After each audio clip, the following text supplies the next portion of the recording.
The first time Daniel saw her outside the office, he almost dropped his phone. He had just sent a nervous text to his babysitter, "I'll be back by 10, promise. Call if Emma needs me." When he looked up and locked eyes with the woman standing under the warm glow of the restaurant sign. The wind brushed her dark hair across her face, and she tucked it behind her ear with a familiar, composed gesture. Familiar. Too familiar. Because the woman smiling politely at him wasn't just his blind date. She was Claire Whitmore. His boss. His heart slammed against his ribs so hard he wondered if she could hear it over the traffic. Claire's expression shifted in real time, from pleasant curiosity to stunned recognition. "Daniel?" she asked softly. He swallowed. "Ms. Whitmore." They both stood there, frozen on the sidewalk outside the cozy Italian restaurant neither of them would ever see the same way again.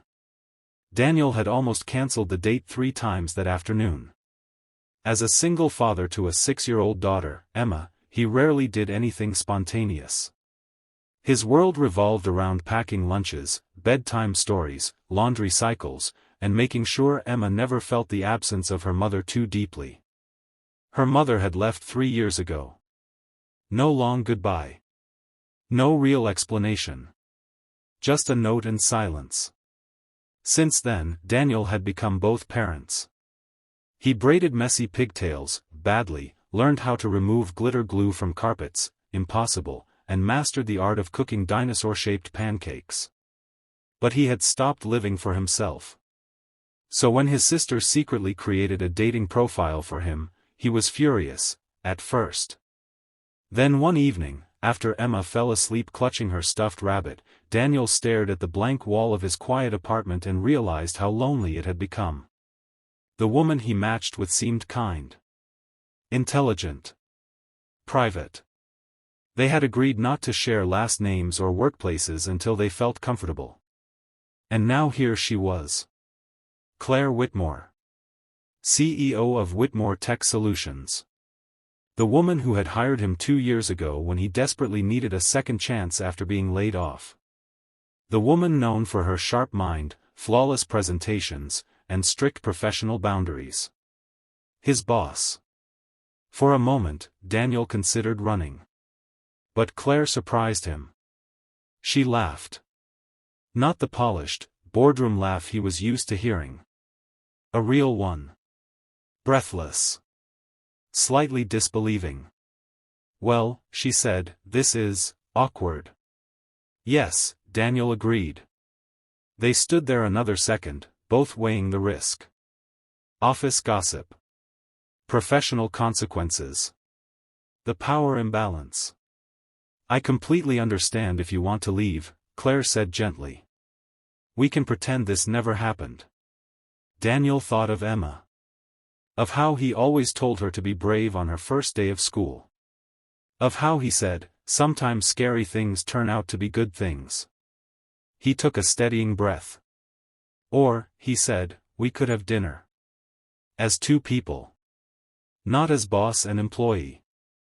Claire studied him for a long moment. Then she nodded.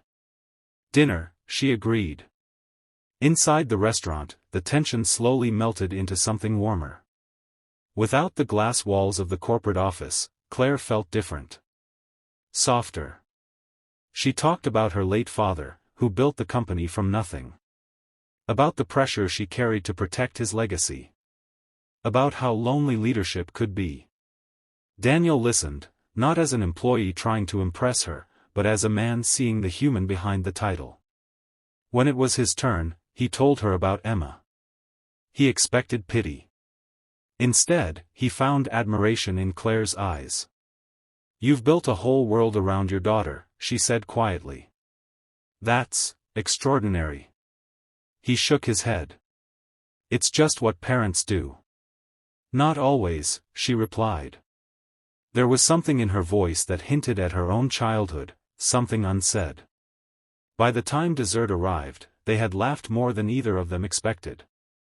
But reality lingered between them like a shadow. "This complicates things," Daniel admitted as they stepped outside later that night. "Yes," Claire agreed. It does. I don't want special treatment, he said quickly. Or assumptions at work. You wouldn't get either, she said firmly. If anything, I'd hold you to a higher standard. He smiled. That sounds terrifying. She smiled back, and in that quiet moment, something shifted. Daniel, she said carefully, if we explore this, it has to be slow. Thoughtful. Professional first. He nodded. Emma comes first, always. I would never ask you to change that. That night didn't end with fireworks or dramatic declarations. It ended with a simple, steady hug. But for both of them, it marked the beginning of something neither had expected. The next weeks were complicated. At work, Claire remained composed and distant. In meetings, she challenged Daniel's proposals as rigorously as ever. Some days, it almost hurt, but he respected her for it. Outside the office, they moved cautiously. Coffee dates. Long walks. Honest conversations. Then came the first real test. A senior executive noticed their subtle familiarity. Rumors began circulating. One afternoon, Daniel was called into HR. There are concerns about favoritism, the HR director said. Daniel's stomach dropped. That evening, he almost ended things. He couldn't risk his stability. Emma depended on him. But Claire refused to hide. The next day, she called a company-wide meeting. I value transparency, she began. Daniel and I have recently begun seeing each other outside of work. Our relationship is personal, not professional. To avoid conflict of interest, Daniel will report directly to the COO effective immediately. The room buzzed with whispers, but her voice never wavered. No one here earns their place because of proximity to me. They earn it because of competence. That will not change. Daniel watched her from the back of the room, overwhelmed. She was risking her reputation. For honesty. For him. For the first time in years, Daniel felt chosen, not out of obligation, but intention. The biggest challenge, however, wasn't the office. It was Emma. One Sunday afternoon, Daniel introduced them at a park. Emma clung shyly to his leg at first, studying Claire with cautious eyes. Claire didn't try to win her over with gifts or exaggerated enthusiasm. She simply knelt down and said, "Your dad talks about you all the time.